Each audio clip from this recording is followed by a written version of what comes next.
Oh, there we go. First mess up of the day. Welcome, everybody, to the Notorious OTB, brought to you by the Sports Gambling Podcast Network. And, folks, as always, it's all good, baby. It was all a dream. We used to read Blood Horse Magazine. I got my Cuban links on. Yes, Cuban B. And I'm your host, Chase Sessoms, the Wolf of Oaklawn. I'd rather be trapped than lazy. Don't care what they say, I'ma do what pays me. It happens every year about this time. Weaklings act like they lost their mind. Alphas reclaim the neighborhood. Rob the sheep and all the wolves eat good. If you were hustling, you know it, I could tell. Oh, now it's stopping. Everybody, welcome to the show. Joining me as always, you might know him as the Michelangelo of the crying Michael Jordan. He's your favorite capper's favorite capper. Ladies and gentlemen, Barry the Sniper Spears. Hey, don't rub on that. You block that. You understand? That's alpaca. That's $25,000 alpaca. You block that shit. Right. You don't rub on. Put the club soda on there. You understand? What's good, Barry? You understand? That's $25,000 alpaca. The finest of alpacas. Oh, there he is. Yeah, speaking of alpaca, I don't know what that transition is. We got someone joining us today. Ladies and gentlemen, you might know him from On the Wrong Lead. He is Captain Saratoga, Mark Kapitan. What?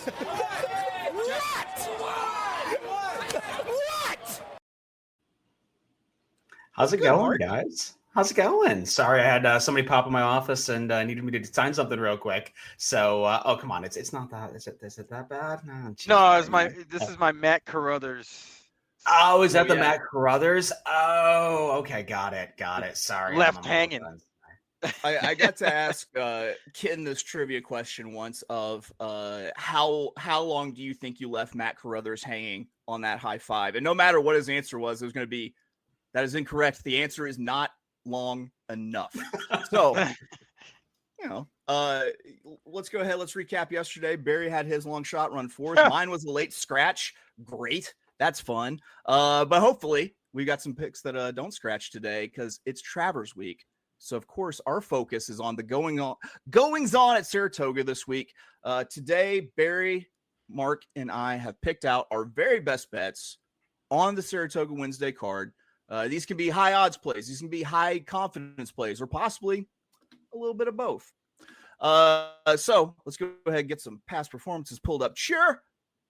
We're talking Saratoga this Wednesday. Today, the 20th of August, year of our Lord 2025. Post time for the thoroughbred races on the card is going to be 1:48 Eastern, 12:48 God's time, 10:48 Pacific time, out on the Pacific coast.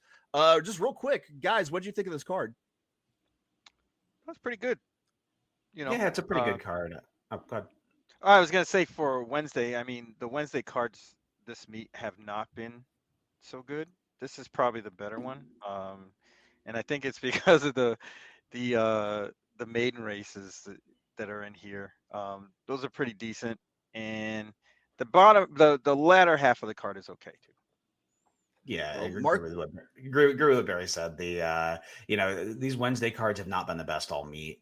And I think you're going to see the same thing this week where it's going to ramp up. It's going to get better and better as you get closer to Travers Day. But this is a fun little card. Obviously, a little bit of a monkey wrench thrown in there with with the rain overnight. So the turf races came off. And that always, it gives you both things, right? It makes a little bit of calamity, but oftentimes you can find some value in these kind of cards, which is fun.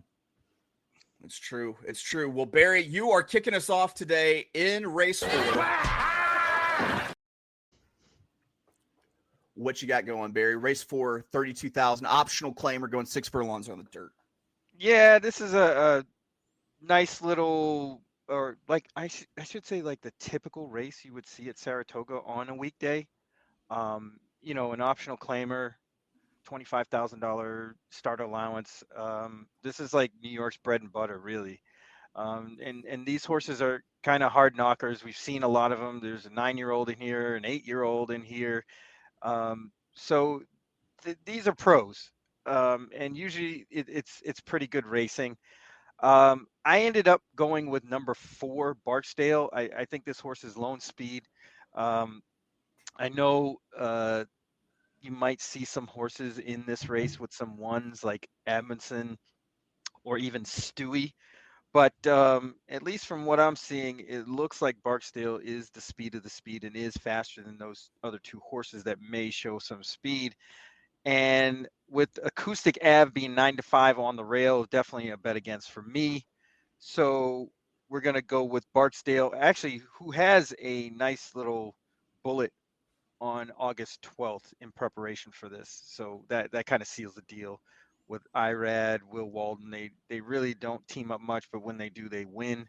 So everything looks aligned for Barksdale to win. So we're going to do a $10 win bet there.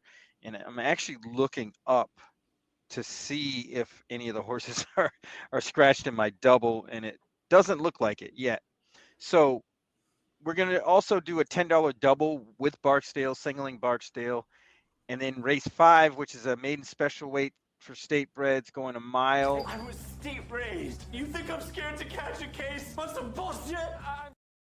Yep, going a mile on the turf. And I used 2 horses in the 5th race. Top pick, I'll start with the 6 Haute Couture. I really like horses who kind of keep running off layoffs. So this horse improved after that layoff from May 8th to July 19th. I think there's still more improvement. This horse gets into a maiden special weight from a maiden claimer, which shows a lot of confidence from the barn. This horse ran pretty good on July 19th, and I think should run good today. And I'm also going to use the 2 Asking for a Friend, which would make it an Irad Ortiz daily double. Same sort of thing, but stretching out. This horse was going 5.5 and 6. Now stretching out to the mile. I think this horse might be, there's potential for lone speed here, but I'm not too sure. But I think this horse will definitely be forwardly placed, if anything. 7-2 is a fair price on a horse like this. So we're going to use the 2 and the 6 in the daily double. Here we go. Are you in fact taking that to the hoop? We are. We're going to dunk it. Love dunking, guy. What are you talking about? And I know you do. It's true. It's true. Dude, I'm on a donut kick to the detriment of my waistline. Well, Mark, we're going to let you be the one to bring it home, because I've got a best bet in the exact same race that you're starting in. Race 8 furlongs, $40,000 claimer on the inner turf. I'm playing 2 bets here. The first one's going to be a $20 win on a horse I hope doesn't scratch, the number 7 Wonderful Justice for Joe Sharp. We get Joel Rosario up. I thought that this was an interesting race on the card on a day that didn't really, I think, yield many interesting non-maiden races. Even though Saratoga got light rain yesterday and got a bunch of it overnight, I'm still sticking with this pick. And I'm kind of thinking that, you might have a little bit of a chance to win from up front today. And that's what this 7 Wonderful Justice should do. I'm really excited for this play at 12-1. Granted, it might change a little bit given the changes from turf to off. And it looks like she went off of her top form from September and October of last year, but now might be sneakily rounding into that form again. It's hard to tell because we have some really dirty, running lines due to trouble, off-track races and softer going. So this horse has been running over absolutely everything. I'm hoping that it will handle the wet track, because if you toss all those out and believe that this horse is capable of getting a clean trip and running back to that fall of 2024 form, then you have a great price to hang your hat on. Joel Rosario being up in the irons for this one for Joe Sharp makes me like that pick even more, because I feel like I can kind of rely on Joel to take this one back a length or two, while the 2 horses that look like they definitely need to win this on the front end kind of duke it out. Between the 5 awfully sorry, never mind. I'm frazzled, guys. Listen, my day is fucked up because they took the fucking turf races off and put them on the dirt. It's okay though. All right, guys, I'm also going to be playing a $2 exacta. It's going to be 7-8 with 3-7-8. So I'm using Wonderful Justice. I'm also using an overlay I really like with the 8 Skies Not Falling, for possibly the hottest jockey in all of North America right now, Jose Ortiz. I think that this one was going to be closing from a little bit further back, but I still like this price, so I want to include it on top in my exacta. Underneath in the exacta, and second is another horse that I think will be moving late along with the 8 Skies Not Falling, and that's going to be the 3 Johnny's Fireball. This one should be sitting mid-pack and launch from that position. So I'm using that one underneath as a horse that can maybe might be getting up a little bit later. So I'm a $20 win on number 7, Wonderful Justice, and a $2 exacta 7-8 with 3-7-8. Mark, you've got plays starting in race 7. Also, what are you doing? Plays that start in race 8. So a couple of horses in here that I was interested in. First off is the bigger priced of the 2 parts, and that's the 5 Castle Island. This is the other Joe Sharp horse, and I would imagine Castle Island was actually designed to be that this would stay on turf, and that this would be the setup horse for the horse you liked, Wonderful Justice. But what we've seen at Saratoga quite often is when you get rain overnight, the rail gets really hot. And I have a feeling that this is your inside drawn speed, has a lot more speed than anybody drawn inside this horse. Horse could get to the front end. Joe Sharp's 22% first off the claim. I could see a situation where this one goes to the front with Gomez up and just doesn't stop. And so I think at 30-1, there's a lot of value in here. And these are the type of horses that I like to include in a double. And also, this is a horse that does have one start over the off going, but that was a long time ago. There's enough pedigree there to say that this one should handle an off track fine. So my first thought, or the one I'm interested in here is Castle Island. The other one is the co-entry, the 1 and the 1A. Tuts Island is another horse in here that has a lot of speed and has 2 wins over the off going. Those were a little while ago, but if you look at the figures that horse threw up on off tracks, some stuff like 91 type of buyer speed figures, those should be very, very, very stout in this race. And the other part of that entry is Local Barrio, which is the 1A, the Norm Cassie horse. And that's another horse that has some wins off the off going, has enough speed to be forwardly placed to stay out of that kickback. And, and I like seeing Santana get up on that, on the Cassie horse. There's nobody that's been riding better at Saratoga, probably all meat, than Santana, especially when you look at the quality of the mounts he's been getting. So I'm going to use the 1 and the 5, who are both going to be prices in this leg. And then I guess we probably want to talk about race 9, which is the sort of backside of this daily double that I'm playing. And I'm going to single in here the 13, Miss Impulsive. This is Amelia Green horse, has pedigree both top and bottom that should absolutely love the off going. If you're unfamiliar with Amelia Green, she was a Todd Pletcher assistant trainer. She had a very, very good aqueduct and has kind of been off to a slow Saratoga start. And it seems like her barn's just kind of, finding on its legs now again. She had a winner a couple of days ago on the meet. So this is one, again, a lot of early speed and getting the biggest class relief in all of horse racing, and also pretty massive jock upgrade. Love me some Katie Davis, but seeing a Rad take them out probably means that this one is very well spotted here, and you can expect some good things. So I am going to be singling into Miss Impulsive. Yes, I'm singing. I want to mingle. You want to mingle? Yeah. Yeah, she won with Frankie aboard. Yeah, for that Frankie Sunday. horse. Yep, the flying dismount horse. Mm-hmm. The flying dismount with tax issues horse. That's been I've been on Frankie Dettori horses all year because I know that he's got those tax issues overseas, and somebody's going to be riding if they got to pay the government. All right, guys, Barry, how do you feel about wrapping up picks? I think we have to. Is mandatory. Barry, go ahead.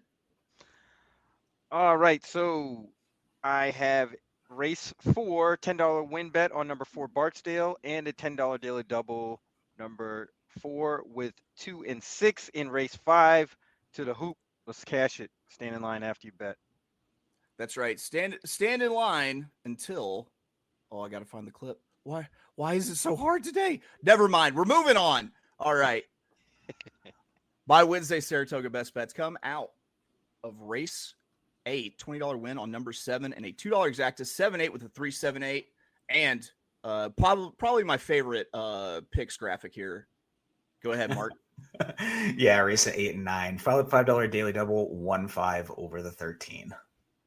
There we go. Keeping it skinny. We like skinny tickets around here. Guys, we've done the damn thing. I've somehow managed to get out of just the chaos that is my morning to do a show. Mercifully, this one is ending because this has not been my strongest performance. Guys, what's going on for the rest of the day? What are you doing? What's everyone doing? Chilling. Yeah, be playing the Saratoga card. Be interested to see how things look after scratches, and then trying to get early start on the weekend. There, obviously a big day on Saturday at Saratoga, and I have a lot of handicapping that I need to get done. That's true. Well, Mark, real quick before we say goodbye, I want to hear your quick Travers take. It's a one horse race. I mean, I think it's really hard to get past Sovereignty in that spot. I mean, they do call Saratoga the graveyard of champions, but the field came up pretty soft, short field. The undercard races are better. Obviously, there's 5 G1s or so 6 G1s in a row, something crazy like that. Those are the races I think you're going to find value, and then you just kind of show up and watch the show.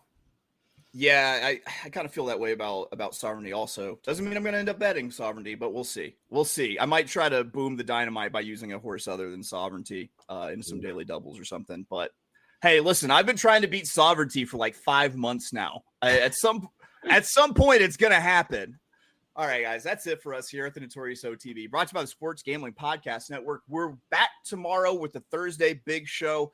Our friend Andrew Champagne is going to join us at 2 p.m. Eastern, 1 p.m. God's time. We'll be talking Saratoga Saturday, Travers Day with a $100 budget. Ooh, what are we going to ride out on? Bye. And I make nothing. Zero. Zilch. By the time I pay all my scientists, all my people in my